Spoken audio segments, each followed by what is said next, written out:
Bonjour madame. Bonjour, en quoi je peux vous aider? Je viens pour ma mère là, qui sort tout juste de l'hôpital. Elle a été hospitalisée. Que de soucis pour moi. Maintenant, elle est juste à côté, donc je dois tout gérer. Voilà, donc voilà son ordonnance et sa carte vitale. Alors, donc je vais prendre connaissance du dossier pharmaceutique, c'est ce qu'elle en a, hein? Oui, elle en a un. Juste quelques secondes, je regarde les dossiers pharmaceutiques et je reviens vers vous, hein? Oui. Alors, donc du coup, là, c'est la nouvelle ordonnance. Vous me disiez, elle sort d'hospitalisation? Oui, c'est ça. D'accord. Elle était très essoufflée, beaucoup plus que d'habitude. Elle avait les jambes gonflées. Ouais. Donc ils m'ont dit que son cœur était malade. Et ça fait suite, en fait, ça fait déjà 1 an depuis son traitement pour sa leucémie. Qui a très bien marché puisqu'elle est en rémission. Mais en fait, on l'a soignée d'un côté et ça l'a détraquée de l'autre. Ouais. Et il nous avait bien prévenu. L'oncologue, il nous avait prévenu, c'est ça. Oui, il y a Ouais. certaines molécules quand on traite de leucémie qui vont. En fait, c'est pas que ça va provoquer forcément un problème au cœur, mais ça va le dévoiler. On peut dire comme ça. Donc là, je vois en fait qu'elle a été hospitalisée en cardio, c'est ça? Oui, c'est ça. D'accord. Donc là, c'est un nouveau traitement. Alors, elle avait quand même déjà, pour ce que j'ai vu, quelques médicaments qui sont encore dans l'ordonnance. Il y a eu quelques ajouts. Oui. En fait, c'est parce que là, elle est traitée pour une insuffisance cardiaque. C'est ça qu'ils vous ont dit? Oui, c'est ça. Mais alors, moi, j'ai pas très bien compris. Ils vous ont pas expliqué? Vous voulez que je vous explique peut-être? Bah oui, la pathologie, j'ai pas. Alors, donc pour l'insuffisance cardiaque, en gros, c'est en fait son cœur, c'est comme une pompe. Et aujourd'hui, cette pompe est assez bonne, disons, comme pour faire son travail. Donc, c'est-à-dire envoyer le sang avec l'oxygène et les nutriments au reste du corps. Donc, du coup, en fait, là, c'est un traitement. Mais je vais tout vous sortir, comme ça, je vais vous montrer en même temps. Oui, ok, très bien, merci.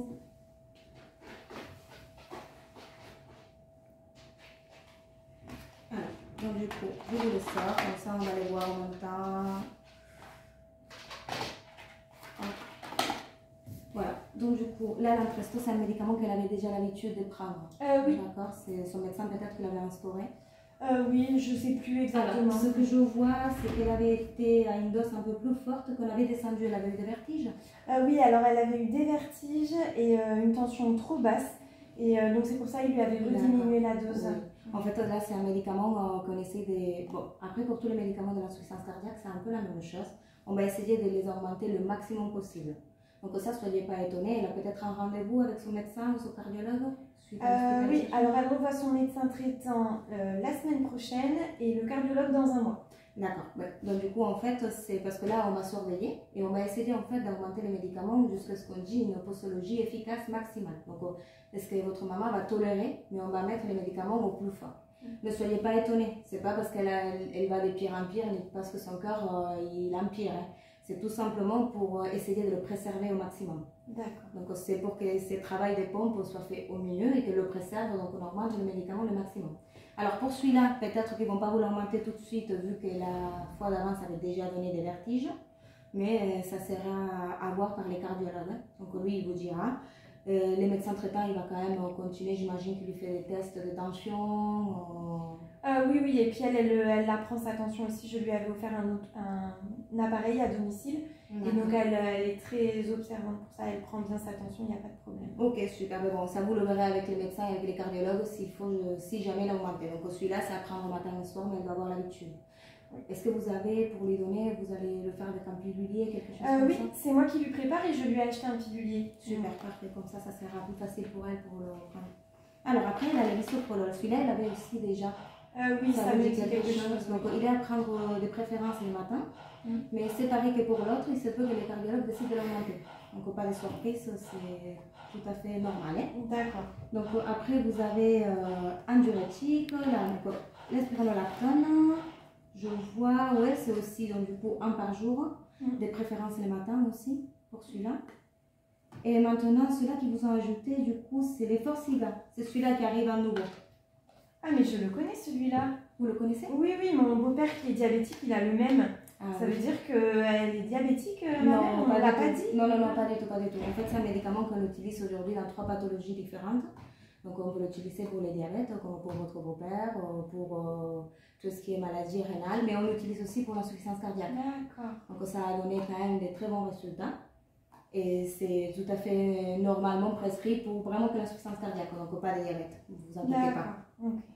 Donc là, c'est les 4 médicaments qui font les nouveaux traitements de l'insuffisance cardiaque. D'accord. Donc c'est assez nouveau, c'est les dernières recommandations. Donc je sais que ça fait un peu trop d'un coup de voir. Mais oui, j'ai l'impression que ça ne la guérit pas en fait. On lui rajoute des médicaments, des médicaments. C'est normal. Aujourd'hui, on fait ça, on fait avec ces 4 traitements, on appelle ça la cardiothérapie. Et donc du coup, c'est normal. C'est le traitement qui est aujourd'hui recommandé dans les guidelines, est-ce qu'ils suivent les médecins pour décider la thérapeutique, et ça a donné de très bons résultats.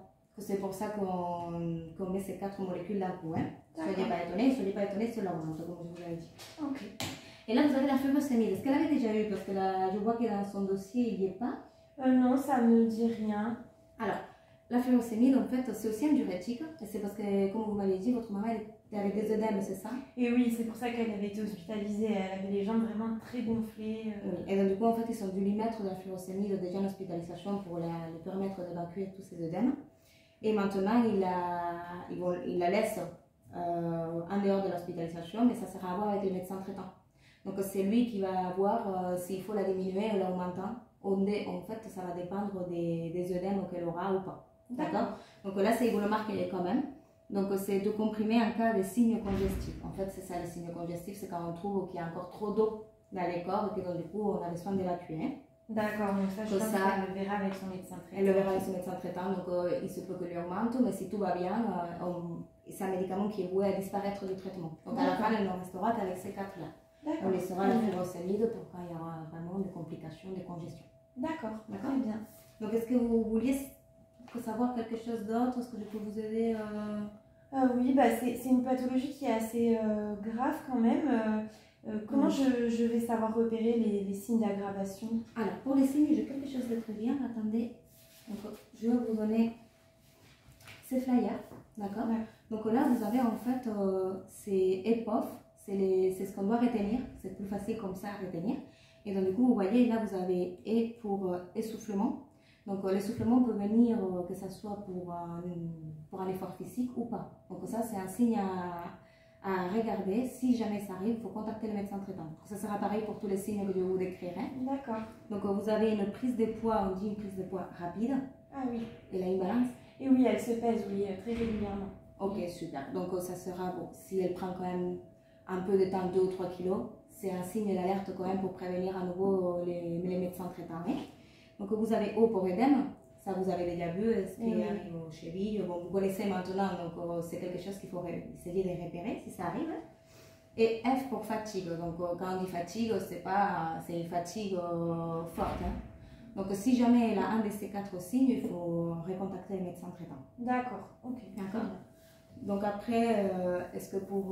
Donc, ça, c'est pour les signes de l'évolution de la maladie. Tout à fait. Et est-ce que pour le quotidien, vous avez des conseils Oui, alors, par rapport à l'alimentation, est-ce qu'il faudrait manger, comme vous avez déjà entendu dans la pub, pas gras, pas sucré, pas salé, mais on fait surtout attention au salé pour surveiller l'hypertension. D'accord. Comme ça, du coup, comme vous m'avez dit qu'elle avait l'autotensiomètre, elle va le surveiller avec, elle peut le surveiller à la maison, il n'y a pas de problème. D'accord. Mais du coup, il faudra éviter tout ce qui est très salé. D'accord. Donc, les pains blancs, par exemple, ça a beaucoup de sel. Ne pas rajouter des petites cubes. Ah oui. Donc, éviter de ressaler les plats avant d'avoir goûté, ou même éviter de ramener les salières quand même aux tables. D'accord. Et on m'a conseillé les sels de substitution. Est-ce que vous pourriez m'en donner? Alors, les sels de substitution qu'ils vont conseiller, en fait, c'est des sels potassiques. Donc, c'est bien, ça peut être quand même une alternative pour remplacer les sels. Les dernières études montrent que ça peut avoir un bénéfice pour l'insuffisance cardiaque. Par contre, ça va dépendre des analyses de sang de votre maman, et donc du coup, il faudra le voir avec le médecin traitant. D'accord. Okay. Donc, c'est la semaine prochaine que vous allez le voir? Oui, la semaine. Vous pouvez lui en parler. D'accord, ok, je vais en parler. Voilà. Donc, à part ça, avoir une alimentation qui soit équilibrée, d'accord, au maximum possible. Et après, pour éviter cette fatigue qui est due en fait à la pathologie elle-même, donc ce qu'on recommande, c'est faire de l'activité physique. D'accord. Dans la mesure de ce qu'elle peut, d'accord. Donc, par exemple, la marche, Oui, elle marche un petit peu. Voilà, mais la marche, on conseille quand même de faire au moins 30 minutes par jour, au moins 5 jours par semaine. Mais bon, est-ce qu'elle peut faire de la marche? Et ça, pareil, regardez bien si les chaussures qu'elle a sont adaptées pour qu'il n'y ait pas de problème. Et vous pouvez toujours demander au médecin traitant, si jamais ce n'est pas le cas, de voir avec vous pour ces chaussures adaptées. D'accord, ok, ça marche. Est-ce que vous fallait quelque chose d'autre? Je voudrais bien de l'ibuprofène, s'il vous plaît. Est-ce que c'est pour vous? Non, c'est pour ma fille. C'est pour votre fille? Oui. Elle a l'habitude d'en prendre?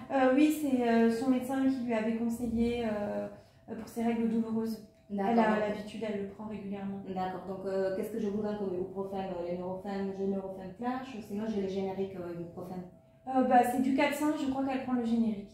C'est du 400? Elle a essayé déjà avec du 200 et ça ne suffisait pas, c'est ça? C'est ça. D'accord, après c'est pour une courte période qu'elle le prend? Oui, c'est que quand elle a ses règles douloureuses. D'accord, bon. Donc du coup, ça en plus, à prendre au maximum 3 fois par jour, accompagné de quelque chose à manger, donc avec les repas on recommande. D'accord, ok. Je lui dirai, je crois qu'elle le sait, mais ça fait pas mal de lui rappeler. D'accord. Alors, j'ai oublié de vous demander, pour votre maman, est-ce que vous avez regardé par hasard avec le médecin les vaccinations? Je sais pas du tout. Vous ne savez pas? Alors, donc la prochaine fois, parce que là quand même ça fait beaucoup d'informations, je pense, que la prochaine fois quand vous viendrez, vous pouvez ramener les carnets de vaccination. Si vous voulez, on peut regarder ensemble. Oui. Ça nous permettra quand même, parce que là je vois qu'elle a 65 ans. Donc bon, il y a les vaccins du DTP, Zona et tout ça, c'est lié à l'âge, donc ça c'est autre. Mais par contre, lié à sa pathologie, il y a quand même certains vaccins qui vont, c'est pas obligatoire, mais qu'on recommande très fortement de faire. D'accord. Donc vous avez par exemple le vaccin de la grippe qu'il faudra faire tous les ans. D'accord. Vous aurez les vaccins du Covid s'il n'est pas à jour et à faire aussi tous les ans. Et après, il y a les vaccins de pneumocoque. Donc là, en fait, c'est aussi une pathologie pulmonaire.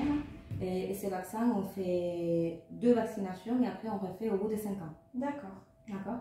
En fait, c'est toutes les pathologies qui vont avoir un impact sur les poumons. Parce que s'il y a les poumons qui ne marchent pas bien, ça peut faire décompenser sa maladie cardiaque. D'accord. C'est pour éviter des nouvelles hospitalisations. C'est noté. Je vous amènerai tout pour qu'on puisse... Voilà, si vous voulez aussi, vous pouvez le voir avec le médecin traitant. Oui, ok, je verrai. D'accord. Donc du coup, ça c'est pris en charge par son ALD. Donc du coup, il y aura quel ibuprofène à régler? Ok. Donc ça vous fera 3,90 €. Oui, par carte. Carte? Oui. Est-ce que je vous donne une poche pour amener tout ça? Oui, je veux bien, s'il vous plaît. Si jamais vous en avez des doutes, si jamais vous avez quelque chose qui a été clair ou des effets indésirables que vous soupçonnez être dû aux médicaments ou à sa pathologie, vous pouvez. Je vous rends dans un intérêt? Oui, je veux bien, s'il vous plaît. Mais vous pourrez en fait venir me voir. On est là pour vous accompagner, donc si jamais. Super, et je prends la brochure. Super. Merci beaucoup. Bonne journée. Au revoir.